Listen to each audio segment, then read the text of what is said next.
तो हेलो दोस्तों, आप सबका स्वागत है मेरे चैनल ट्रेंड हब अंकुश पे। तो आज हम जानने वाले हैं UP home guard hard general knowledge के बारे में, जिसमें 20 जीके के एमसीक्यूज होंगे जो कि मोस्ट इंपॉर्टेंट होंगे, जो कि पेपर में 100% आने के चांसेस हैं।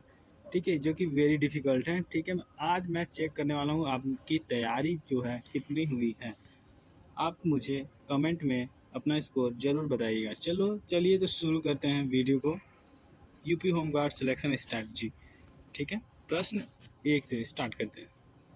भारत में श्वेत क्रांति का जनक किसे कहा जाता है? अगर आपने यूपी होमगार्ड की तैयारी की है तो आपको इस चीज़ का आंसर 100% पता होना चाहिए। एम.एस. स्वामीनाथन, या फिर वर्गीस कुरियन, या फिर नॉर्मन बोरलॉग, या फिर होमी भाभा। इसका आंसर हो जाएगा ऑप्शन बी हो जाएगा, जिसे श्वेत क्रांति के नाम से जाना जाता है, वर्गीस कुरियन।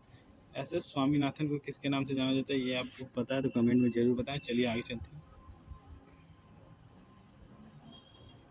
पंचायती राज प्रणाली को लागू करने की सिफारिश किस समिति ने की थी? जो पंचायती राज प्रणाली है उसको जो लागू करने की सिफारिश थी वो किस समिति ने की थी? बलवंत राय मेहता समिति, या फिर अशोक मेहता समिति, या फिर हनुमत राव समिति, या फिर सरकारी आयोग।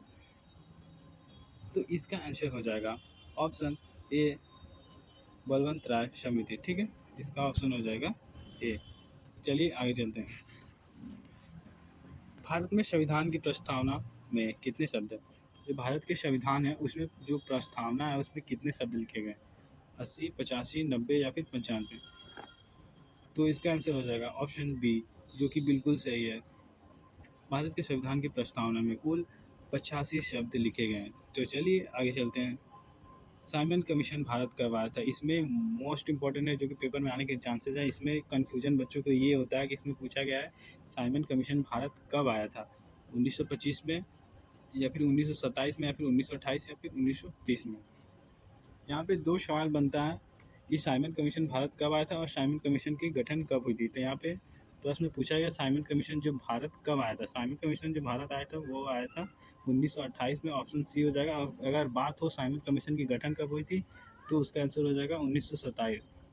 और साइमन कमीशन के बारे में एक बात और है कि मतलब साइमन कमीशन जो भारत में आया था उसके लिए एक नारा दिया गया था। वो नारा कौन सा था? तो उसका नारा में अगर पूछा जाए कि साइमन कमीशन के लिए नारा कौन सा था, तो साइमन गो बैक, ये नारा का नाम था। ठीक है, चलिए आगे चलते हैं। आप अपना स्कोर कमेंट में ज़रूर बताइएगा कि आपने कितना सही किया है।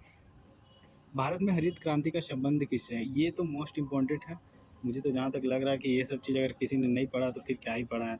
भारत में हरित क्रांति का संबंध किससे है? दूध उत्पादन, गेहूँ उत्पादन, मछली उत्पादन, फल उत्पादन। तो भारत में हरित क्रांति का संबंध ऑप्शन बी हो जाएगा यहाँ पे, गेहूँ उत्पादन से। ठीक है, तो चलिए आगे चलते हैं। भारतीय संविधान में मूल अधिकार किस देश से लिए गए हैं? जो भारत का संविधान है उसमें जो मूल अधिकार है वो किस देश से लिए गए हैं? ठीक है, तो इसका आंसर हो जाएगा, आप देख सकते हैं इसका ऑप्शन है जो ब्रिटेन, अमेरिका, फ्रांस और रूस।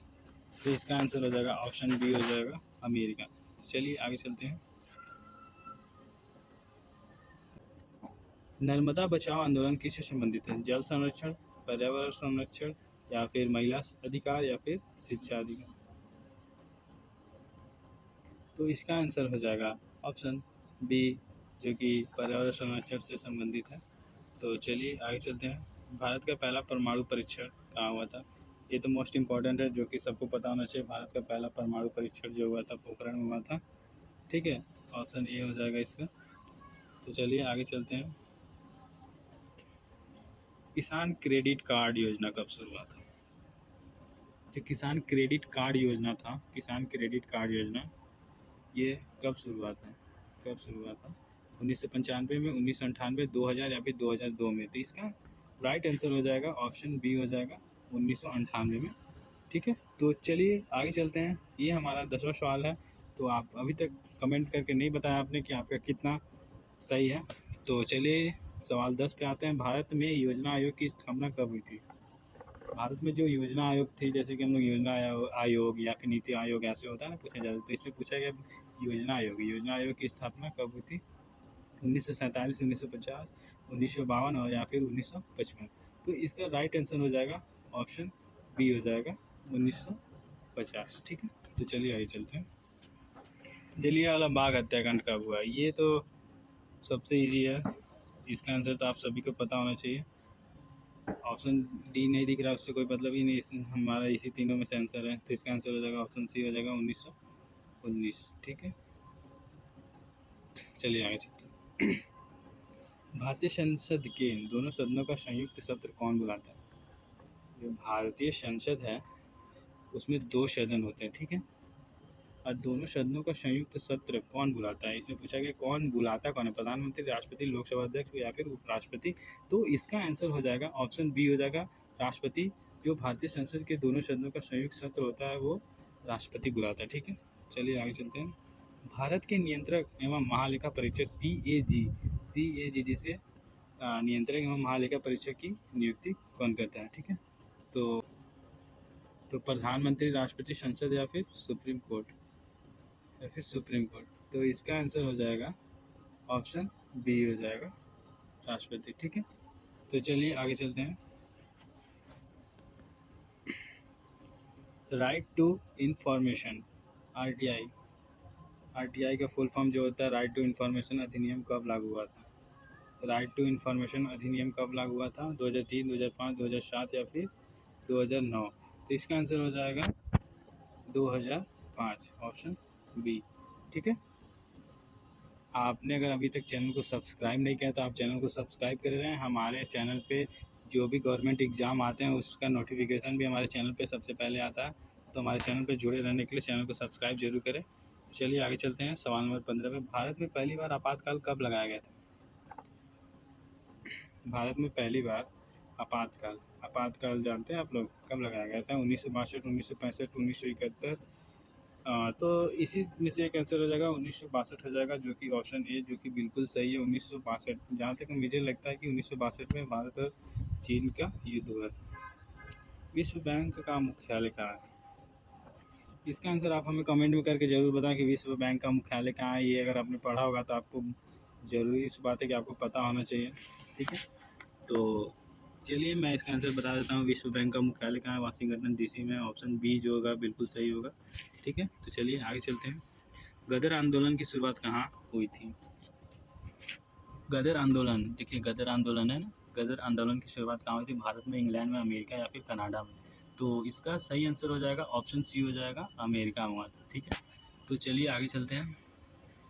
सवाल नंबर 18, भारतीय संविधान का कौन सा अनुच्छेद समानता का अधिकार देता है? ऐसा मतलब पूछा किस अनुच्छेद में समानता का अधिकार पाया गया है? अनुच्छेद 14, अनुच्छेद 19, अनुच्छेद 21, अनुच्छेद 32? तो भारतीय संविधान का कौन सा अनुच्छेद है जिसमें संविधान अधिकार देता है? तो इसका सही आंसर हो जाएगा ऑप्शन ए, जो कि बिल्कुल सही है। ठीक है, अनुच्छेद 14 और ये अनुच्छेद 32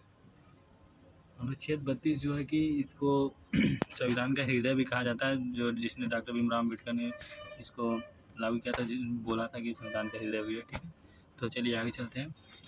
नाबार्ड की स्थापना, ये मोस्ट इम्पॉर्टेंट है, अगर आपने इसके बारे में नहीं जान रहे तो आप इसको याद कर लीजिए, ये परीक्षा में आने के 100% चांस है। ठीक है, ये इम्पोर्टेंट हो सकता है। नाबार्ड की स्थापना कब हुई थी? 1980, 1982, 1985, 1990? नाबार्ड का इसका फुल फॉर्म भी आता है, इसलिए याद कर लीजिएगा। इसका आंसर हो जाएगा ऑप्शन बी हो जाएगा, नाबार्ड की स्थापना आया था 1982 में। ठीक है, चलिए आगे चलते हैं।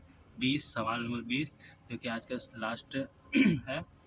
वीडियो में अगर आप इन तक जब बने हैं तो आप जरूर कमेंट में बताएं आपका कितना सही हुआ है। ठीक है, भारत में डिजिटल इंडिया अभियान कब शुरू हुआ था? जो भारत में जो डिजिटल इंडिया आया था वो कब से शुरू हुआ था? 2012, 2014, 2015 या फिर 2016? तो भारत में डिजिटल इंडिया, ऑप्शन सी हो जाएगा इसका आंसर, 2015 में। ठीक है, तो आप सब हमें अपना स्कोर ज़रूर बताएं। ठीक है, कमेंट करें अपना स्कोर कि आपका 20 MCQ में से आपका कितना MCQ सही हुआ है। अगर आप चैनल पर नए हो तो प्लीज़ चैनल को सब्सक्राइब कर लें और वीडियो को लाइक कर लें। ठीक है, देख सकते हैं आप सबके हमने 20 MCQs कवर कर रखा है। ठीक है, अगर आपको वीडियो पसंद आ रही हो तो प्लीज़ चैनल को सब्सक्राइब करें, वीडियो को लाइक करें। धन्यवाद।